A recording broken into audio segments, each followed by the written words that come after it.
round up there. We're just about to pass the halfway mark on Group Green as well, as our plane path cuts us up to the north side of the island. I mean, it's not too bad, honestly, for most squads. This is very much even across the top of the map, through to the Povka, and just cutting straight past Rozok. So really, really quite easy playing path for every single team available. This gives you fairly decent position. We're seeing Zaki as more of a preferable drop spot as time goes on. I'm still not convinced. But I see playing up there. That last match requires some serious dedication to the rotation for them to even get themselves towards that end game, but got some decent points on the back of it. Like I said, during that last match, you know, Alter Ego have been able to close out on some of those end games in the past where maybe they split too wide. They could easily be ahead of Alpha Gaming right now. I mean, yeah, they want to.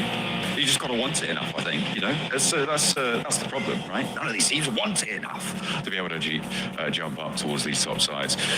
Hard west circle going back over to the west coastline. A lot of teams dropping out fairly late on that east coast, though. So it could be a little bit of a scrabble for vehicles. Alter Ego, and they're going to be stopping off around that Lipovka mansion split, a little bit further down coming on through as well. We'll see a few teams start to divert from one another, so no massive glut there. But actually, South George is pretty occupied. A lot of teams there. Loops, Team Secret, Gen G as well. Go down towards the south side. They have a fairly easy rotational path up towards the north. Wolves with a very, very big split over towards Geka at the moment. Papa Supermassive, a little bit quiet, honestly, over the day. 55 points total. Would like to see them do a little bit more here. Here's our performance metric from Alter Ego. It's better, definitely better in terms of the placement points. I mean, overall, the eliminations looked fairly decent yesterday anyway. But yeah, the placement points is definitely where they were lacking. Yeah, it's something they'll need to try and keep that improvement going on. But if they're going to stick on their course right now, Blank, they're in second place. They're pretty happy. They might just be able to keep their head above water that way. Of course, it is the top three that everyone is really keen for. There is still that last chance spot, but it's much harder to get through that way than just going through free and clear, free as a bird. That's what you'd hope for. Certainly if you're an Alter Ego fan. APG, they did so much heavy lifting in day one, but the start of their day two has been messy. And as you said before, it feels like they lost that humility that they developed during the gauntlet.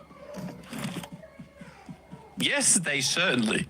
Last two games were a very big factor of how that change came to be, with Doc suddenly sending off into the distance. It's always a back and forth struggle for Alpha Gaming fans, where you look at Alpha Gaming, they're doing very, very well, but you also hope they don't do too well, because as soon as they start doing insanely good stuff inside the lobby, you know they're going to start making mistakes, and that's exactly what happened towards the end of yesterday. One humble Doc back right now. That's what we need. Yeah, for Alpha Gaming, already done quite a lot though, 99 points, but it's nowhere near as far ahead as we expected it to be coming into day two, with Alter Ego now only 19 points behind.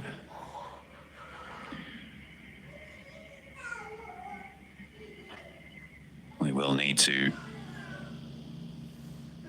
keep pace. As I said before, looking to get 50 points or more over the 2 days now. They've only got 9 over the course of today so far, which is a little bit short of the mark potentially. So that turnaround needs to come on through at some point for them. Plenty of other teams would be all too willing to seize that opportunity.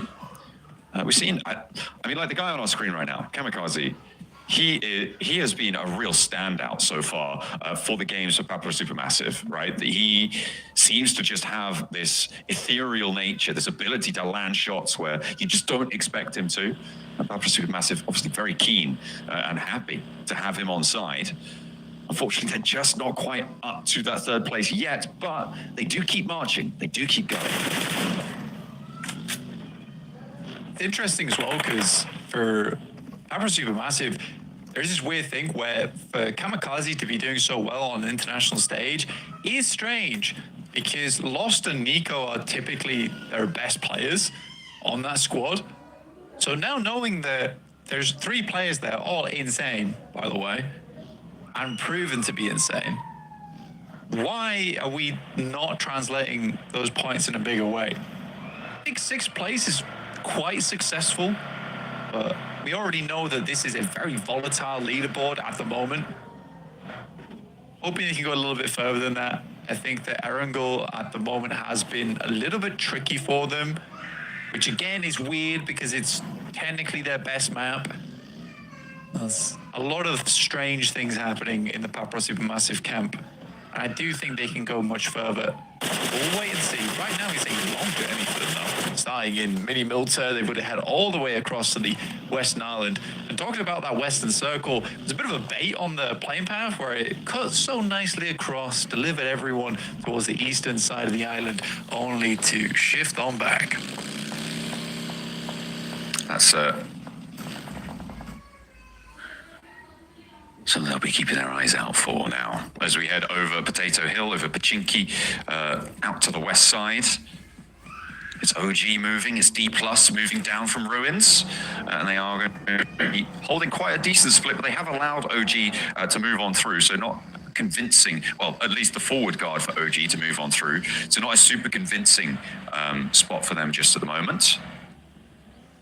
In the meantime, all these other teams on the east side starting to get bunched up. The west coast not super free and clear either, as Inner Circle looking to move down on the west side, but Gen G have the same idea. They're very close to one another. But Inner Circle, I mean, they have this ridge line. They have control of these buildings. It's fairly central. We'll see what they can do. Quite a few positions over on the western side, which are fairly good and nice to play in. Down towards the south side is likely where a lot of teams would like the circle to end up because it's a very clear and easy decision of where you want to go next and which compounds are very strong. Right now you've got a lot of teams bouncing around Crates and South George, Hospital, south side of Everest. It's very crunched in, but fair few areas to tuck yourself away and stay alive for Zone 2, which will be coming on our screens shortly in about 20 seconds now. Alpha Gaming, Alter Ego, Falcons, all late to the party. And again, for the Falcons, it is a slow rotate out of Pachinki. I think they do have an outpost on the south side of Everest, though, which they can regroup on. I mean, it's very tense. Outpost has a big shift up to the north there. Like, Everest, I mean, what side of Everest? We're probably going to run a lot of pressure here. Going around that area. Actually, I said Going to divert. Are they going to regroup and go for that Rossok crossing too? You could swing past Ruins over towards the north side quite easily. APG, they're looking for a spot underneath Everest. GSR up here. This is a very aggressive push, so you play over towards where the two-man split usually is. Doc stops short. The rest of GS aren't quite there yet to challenge.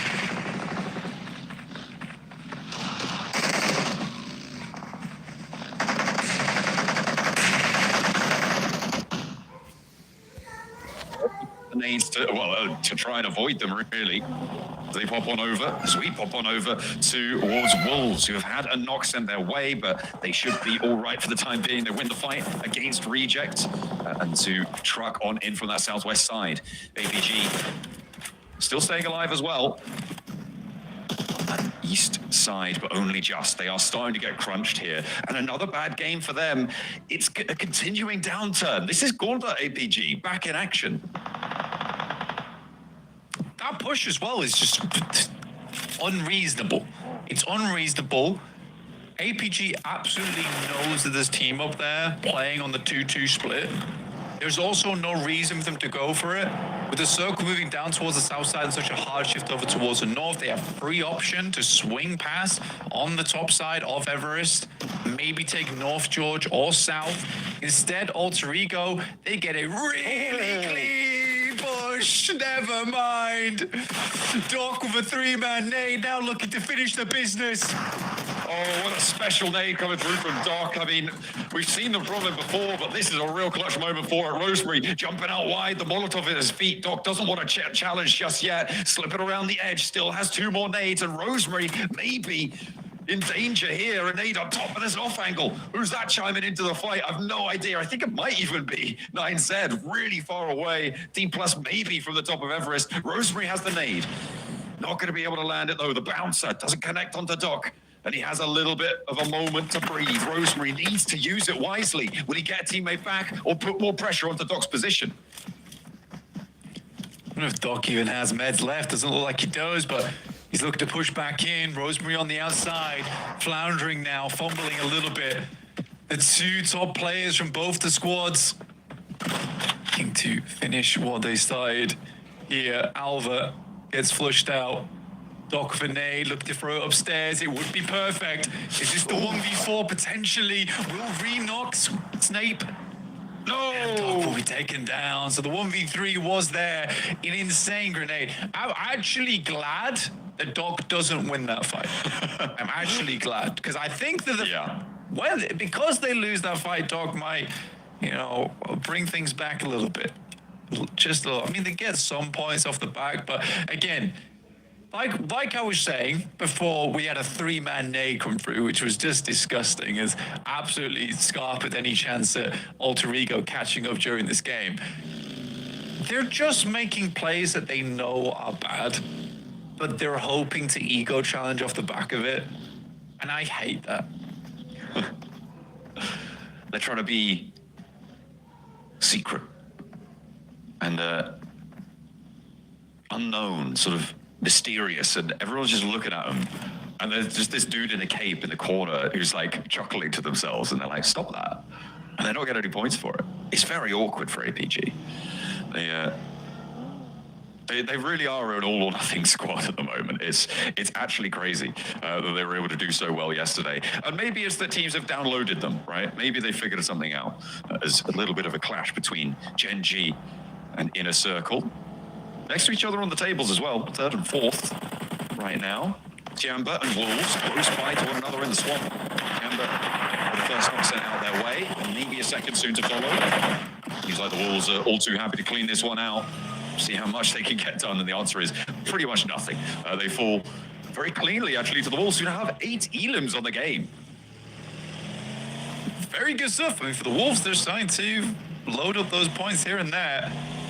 The Wolves are not battered down just yet. This team is still thriving where they can, which is great to see. I think that they are not bruised. They're not beaten down. They're still firmly on 2 feet here, standing tall. And for North America, they need that. Even if they don't get into the top 3 here, I think that they are a great contender for last chance. The issue is I think if Wolves goes to last chance, I don't think they come out of that alive, sadly. Regardless, it's been a pretty cool result from Wolves. I mean, they almost made it in towards top 7 in Gauntlet. I think they're doing fairly consistently here over in Group Green. Unfortunately, I just don't think it's enough going through from the Wolves just yet.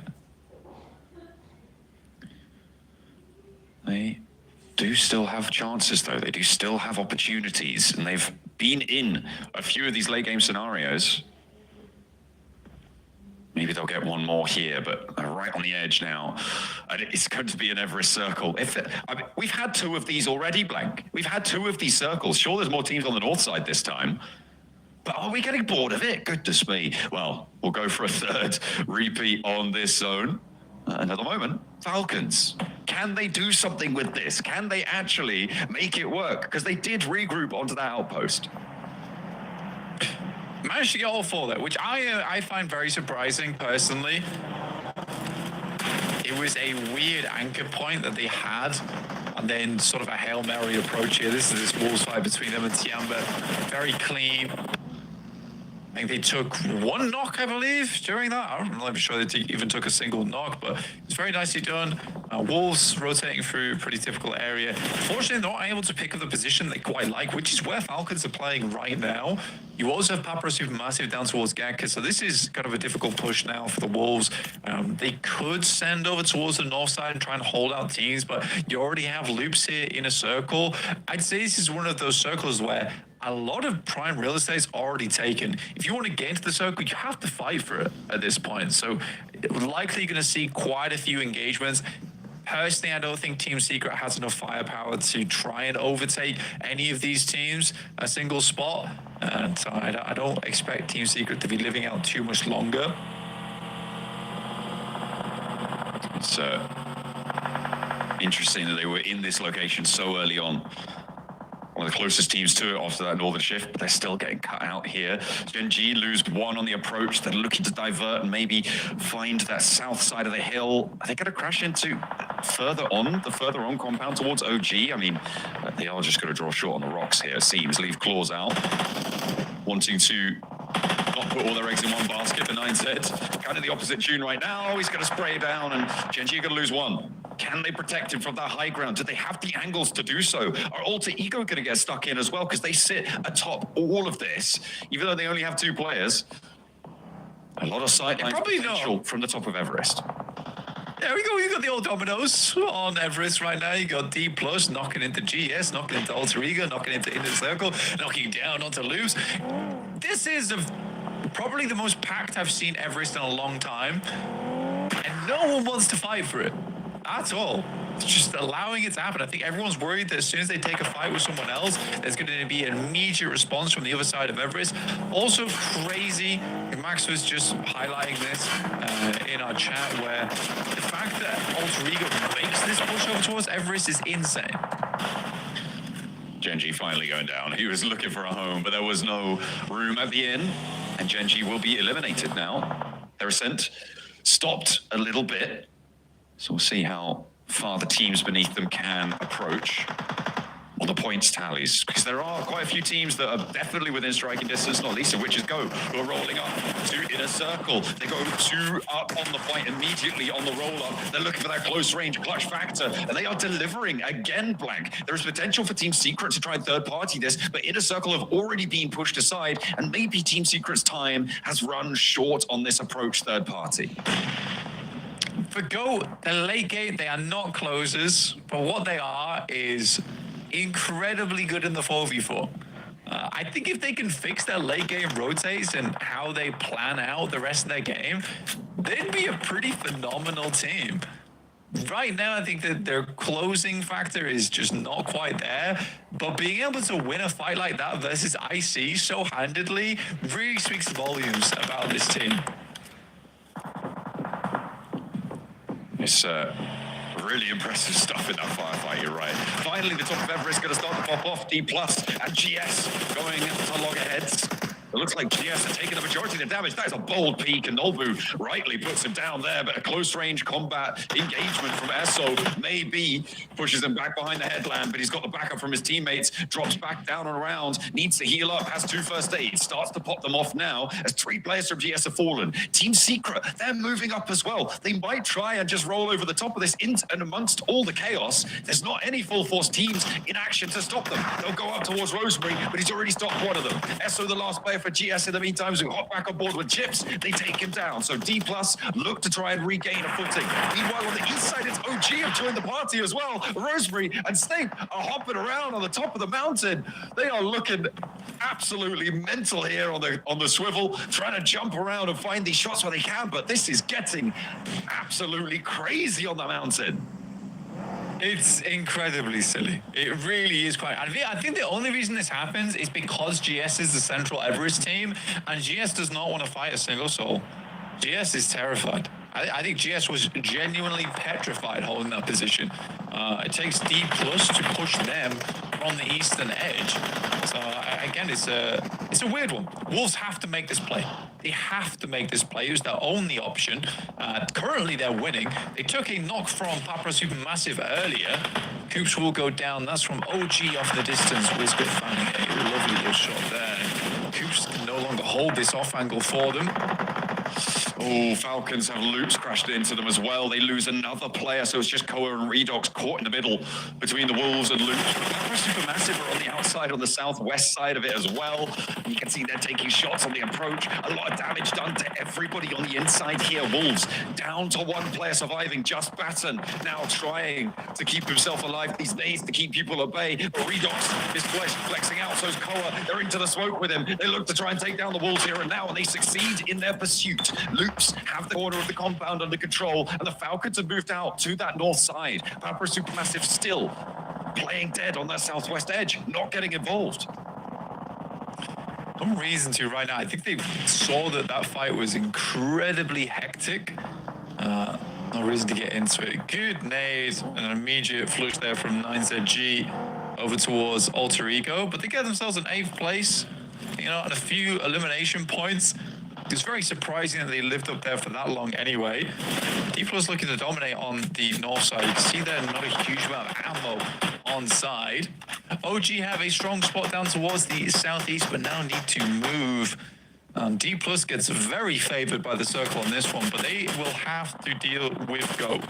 And I think that D+ versus Go, I would 100% put the value in Go here. We've seen what they can do over them. We've seen what they can do before, but there's already this sort of no man's land between D+, and look at the oversight they have towards Go. I think sure, on flat ground maybe, but I think D+ with the terrain advantage there, with a couple of nades on board, that's going to make Go's life really hard. But I don't think either of them have just yet allow these teams to fight beneath them. After Supermassive, how do you make that happen? Absolutely crazy that OG have not been able to extract more value than that first knocker towards Kamikaze, and a tanky goes down as well. It is just WizGod trying to make things happen. AKOP as well on that flank, and maybe there is a third party. It's D+ who are chiming in, so Pampo Supermassive are on 2, but WizGod is so low. AKOP 2, and they do get shut down. That's the shot that they were looking for. The reses can come in from Pampo Supermassive, and there is no way that they make that push work. Bro, Kamikaze got 2 knocks on the approach out the window with a PPP zone. That's very surprising. I think if you're OG, I actually don't think you could be too mad at OG for that. That's incredible shots coming through from Kamikaze on the roll up. I think they just got outclassed there. In that moment, Kamikaze was really feeling himself in that moment, but they clear out a big angle on the southeast side and can actually play from that now. Okay, nade coming through from Cohen, not quite on tie. A lot of rooms inside this building. Blues can keep flitting in and out of. Doesn't look like there's too many more nades here for Falcons. They've held off against 2 crashes now. You've got to imagine that their supplies are running a little bit low. Loops are very keen to get this one concluded, though. All while D+ just taking shots down this way. But anything that moves, anything that breathes, finally a nade is connected. It's going to be the pickup. Fina splits the difference on the nade, and Koa, yeah, he's going to get cut down there. And Loops pick up the points. Falcons down again in a position that they could have had a big game from yet again, but it's just not going to happen for them. 9Z lose 1 to Nolbu. And on that top side of the mountain, Goat and D+ saving the fight between each other for the last. They will survive, most likely to be the top 3 here. The circle probably will shift away, but they'll try and extract as much value as they can. Maybe take a player from Papa Supermassive if they're lucky. The D+ right now is, I understand they're trying to take shots over towards the players underneath them, but if you're looking at ammo count for chips at the moment, it's what, 70 bullets left remaining. Their real focus needs to be over towards Go. They need to clear Go out, take whatever loot that they had on board, and then deal with what's on the south. Go basically acts as a resupply, but that is the target you need to deal with first. You can't make the crossing down towards the south side with Goat still being alive. And this fight needed to conclude a lot earlier. I mean, Loops isn't going to take shots at you. Papa Supermassive isn't going to take shots at you. But you have to do this now. And the fact that Go can just now roll away leaves D+ kind of high and dry.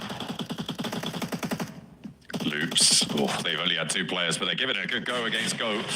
The approach, though, very, very difficult. This southwest shift gives a lot of ground, and maybe Papa Supermassive are going to find another favorable fight on the back of it as well. Loops holding a little bit, doing the damage, though. The majority coming now through from Papa Supermassive. Kamikaze, the front man. He is an absolute star on the roster right now. Killer Joe looking to try and heal himself up to Go. In the meantime, D+ are descending. A 9Z cannot withstand them. It's all a very clean roll-up. Very, very nice stuff. But they need to transition to the rest of this fight. Yeah, not a lot of expenditure there for D+ over towards 9Z, which is really good news. And they're going to get a quick reset on the util, on the ammo. You do have Chips still waiting behind, who has been kind of a dominant force when it comes to the long-range shots from D+. I'd be very happy to see a D+ win here. That sticky bomb could be ginormous from Kamikaze. Oh, but he's hopping around. It's Tron B actually to connect the spray down, and he does find the flush with it. That sticky bomb works out. Knows there's a player now in the smoke. They know he's on the corner. D+, the question is, what can they do with this presence as that final knock comes through? Kamikaze is the one to put that final nail in, and it's a 4v4. Papa Supermassive, who've been swinging around on the outside, doing so much. They're up to 8 elims. D+ on 9, though. They have been on that long-range engagement. Papa Supermassive much more interested in getting up close and personal. I think if D+ are able to find the shots and the nade over towards Lost, very different story. Osel has to stay alive there. If you get rid of the off angle, it's game over for D+, but they need that. Osel just needs to stay quiet now. They know his position. Basically, he needs to assist when it's like the full-on 3v4 engagement. Up until then, basically, he's just an information provider for the team. This is cool, a full 4v4. Both teams are pretty warm as well. Have taken fights in the midst of all of this. I think Osal's going to look to back off. Knows his position is revealed. Good shots from Nico again, though. Consistently getting damage in. I mean, he couldn't really cover off the fight down the low ground if it were to pop off for Osal. I mean, especially with Kamikaze's angle, that I'm imagining they should be aware of. It wouldn't be super easy for Osal to actually take shots down towards a fight if Papa Supermassive wanted to flank that low ground, lost that forward point that has really drawn Osal back down. And it looks like Papa Supermassive are gearing up for something. They're into formation now. But Lost, under a lot of pressure. Nolbu should spot him. No, okay, the headland's just there in time. I mean, that's frustrating. I mean, if he gets the nade over the top and gets the airburst on him, that actually makes their life so much easier. I think Lost is playing overly aggressive right now. That position he was playing there, if he gets taken down, it makes life so much easier for D+, especially with the circle shifting over towards the eastern side. Now, it is going to center up on the hillside, so this is a really quite interesting Zone 9, where it's pretty playable for both squads up until some of those final moments. Yeah, it's when that blue zone starts to close, players are going to have to move. The question is, who has to move first, and where are they going to go? I think for Papa Supermassive, they might actually have the better spot. With where Lost is playing right now, they are closer to the center, which is going to force D+ to move. But if they're forced to move into where Lost is, they might not have the sightlines to control players like Osal in their position. And Fabian, with a vehicle, could actually put a massive dent into this circle position, and he's going to go forwards. He's just scouting right now, trying to get information from inside the vehicle using the third-person perspective. But it is an interesting zone. Like I said, there's a lot of hard cover in this Zone 9. It's going to be a hectic ending, but a very, very fun one to watch. First time in a while where it's not just full pitch warfare on the sidelines. This time you actually have angles, and you've got to use that utility to your advantage. Chip sets himself up, and Papa Supermassive kind of set themselves up in a lineup down towards the south side, beneath the hillside. Good nade, get some damage done, and more than anything, that's information gathered. Yeah, they know he's behind that tree now. Steps up with that info, with the smokes covering him off, and now that's first blood draw. Papa Supermassive at a disadvantage. D+ up the center. A second knock is found. Will they be able to transition to Kamikaze? Nearly able to take him down, but just about staying alive. He dashes forwards, and he will go down next. Only the one player stands. It's all up to Nico, but he will not be able to do it. And it is D+ to keep things under control. The scouting goes well.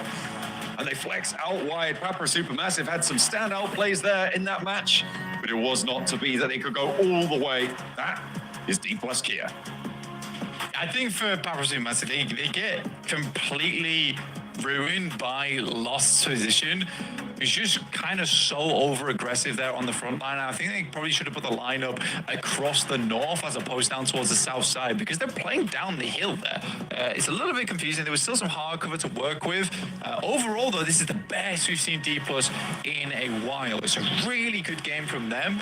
I would love to see a little more relation, honestly, from the squad, but it's not quite there. A little smile. Then again, you know, during PUBG 2024, the interview with Nolbu after they just won the game, the guy looked like, you know, he'd just been told that he wasn't getting to go to the theme park on the weekend. So it's sort of natural for Nolbu. Hey, you know, they're very cool, they're very calm right now. They have collected themselves a chicken dinner here, and they certainly would love to jump further up on the tables.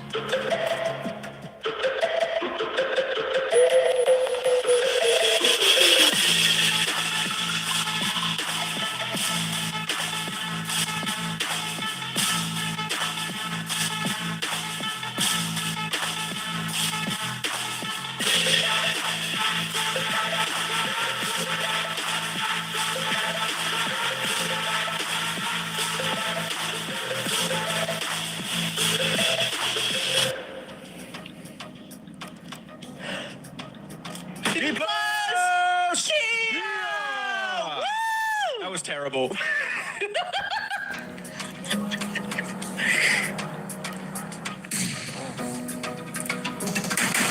There we go. Our previous champions finally get the chicken dinner. Let's go. I mean, we talked about it earlier, Max, right? Which team do we think that you really wanted to see perform? You said D+, and they finally get the chicken dinner here. So happy to see it. By the way, I tried to give some respect to the Korean casters and try and all scream at the same time, but we failed. They're built different, unlike us. They're way too good at that. But a really strong play from D+ Kia. And we said in the mid-game, right, Nipchira, D+, you put them on top of Everest, guess what? It is their bread and butter. They love that position so much. They know every nook and cranny of the area, and they played it to almost perfection. In particular, Chips, that guy was on an absolute tear this game.